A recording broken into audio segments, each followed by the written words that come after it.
Okay. Well, sociologists, at least the sociologists I drink with, say that we value program about 10 years old. That's when the world changes. That's when we look at things like right and wrong, evil, good, and we start applying grades and we recognize that things don't fit. Then we spend our teenage years beating the hell out of our parents as we keep testing it. And I'm a military brat. I got to Ramstein Air Base, Germany in the 3rd grade, and I left in the 7th. So I value program there.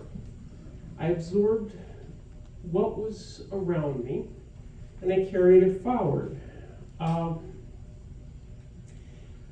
When I got to Germany, our first place for 6 months, we lived off base.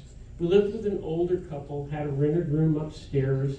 The older couple was named Oma and Opa Weber. Oma and Opa mean grandfather and grandmother, and eventually over the time, they kind of began to feel that way. You're in a town where you're the only kid that speaks English, so I hung around with Opa, helped him a lot. We used to read. Opa's speech was not very good. He had metal plates in his head, some injuries, he couldn't walk very good, but he couldn't hear very good. And to be able to speak English, you really need to be able to hear.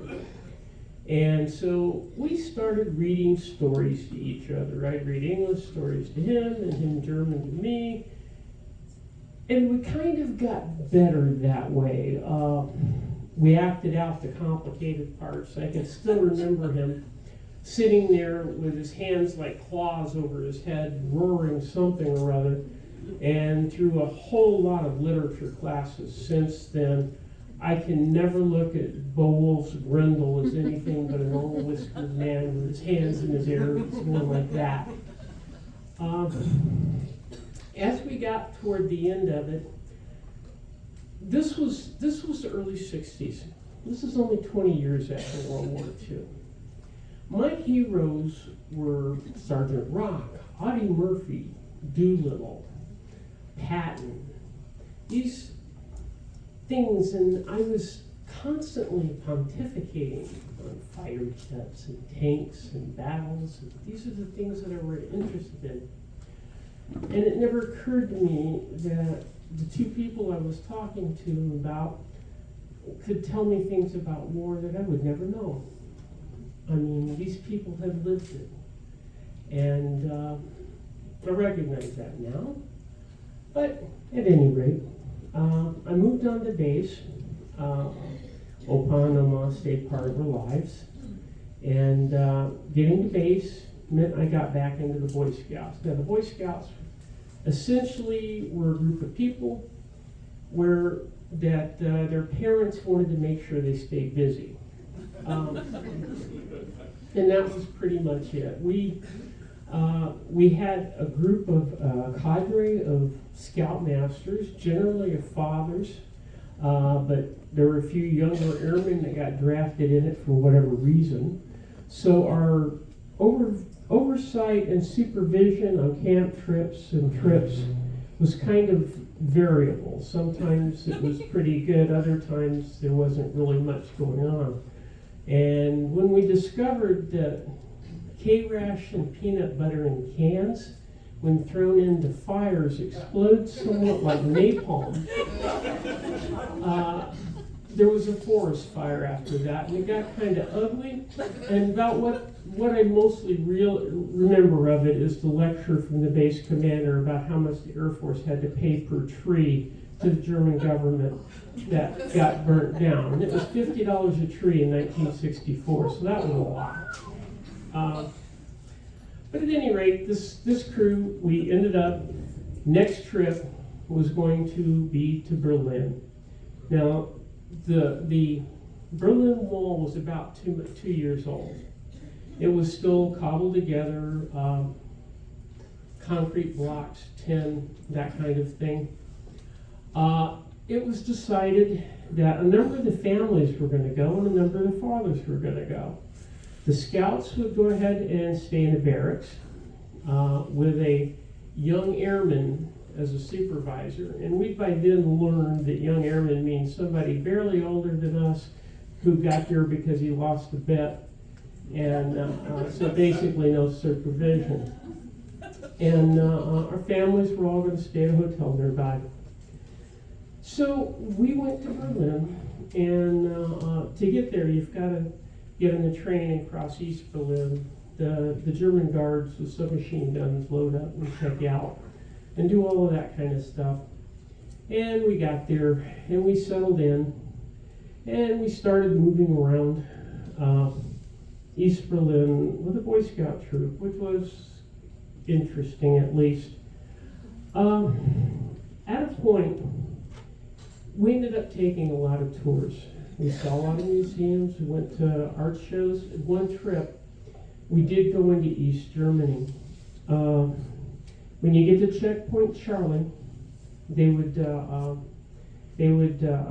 take off the Western driver and tour guide and put on an Eastern one, take you in, and they tried to keep you on the clean, repaired streets. Berlin, West Berlin, was one of the most beautiful cities I'd ever seen. East Berlin, they hadn't done much to. You could look down the streets and see walls falling in, rubble on the sidewalks. There weren't many cars. Kids still loved bubble gum. We weren't allowed to talk to the kids because it would get them into trouble, but we threw a lot of bubble gum. Getting toward the end, we sort of separated. The families decided they were going to do some shopping here and there. And they towed along their scout with them as much as anything to keep an eye on them because it was becoming obvious that they didn't want us to be together too much. And my parents decided to go shopping, and that was like bottom end of the world that I wanted to do. My sister and my mother went into this little shop. My dad and myself were standing out on the sidewalk. And I tried to talk him into going to an observation tower that I'd seen down from Checkpoint Charlie. And I convinced them. So we wandered on down the street, and they have wreaths where people have died trying to get across the wall along the way. Flowers, notes, postcards that will never be mailed. But the tower itself was a 3-story tower next to the wall. It was metal, angle iron. The stairway went up like that, zigzagged up, and I followed my father up, clanging my feet until he looked back and threatened me, and I was quiet. And we got to the top, and he was leaning over the edge, looking down over toward West Berlin, or East Berlin. And I was looking back at West, and it was beautiful and crowded. There were people on the streets, lighted, and in East Berlin in front of him, there were lights here and there, maybe 2 in a building, no traffic, a few pedestrians, all bundled and moving quickly, and so different. And to me, my 10-year-old mind, I'm seeing a comic book line here between civilization and some kind of dystopian wilderness out here. And at 10 years old, you want things to be black and white, right and wrong. And I looked out at that and I said to my dad, I said, you can sure tell who the good guys are. And he sighed, lit a cigarette, and shook another cigarette out of his package and waved down to the guard. There were guards walking along the concertina wire underneath, and they'd look up and you could see their face when their cigarettes would flare. And he flipped the cigarette over the wall down toward a guard, and I watched it tumble through the light. It hit on the concertina wire, and it was unreachable. The guard nodded his head at us, and thanks, and kept walking. And then my dad said, nobody wanted this on either side of this wall. Nobody. And it wasn't supposed to be like this. It was decisions, little decisions that got made daily. People touched this and we got here somehow. And then I said, Hitler, Stalin. I wanted great villains running crowds of helpless people through the thing. And he said, no, people like us. He said, you know Opa? Yeah. He was in tanks. That's where he got hurt so bad. 20 years ago, him and I might have been shooting at each other.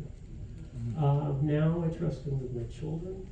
I play cards and drink with him. Oma, you eat her cookies. I mean, you remember your mom crying at her daughter's wedding like it was her daughter. They're people just like us. It's not changed. It just happens. And it can happen anywhere. It could have been us, Junior. It could have been us. And I didn't understand that. I didn't believe it. I was 10. But I remembered explicitly him saying that. And today, I'd really like to tell him that maybe I believe it now.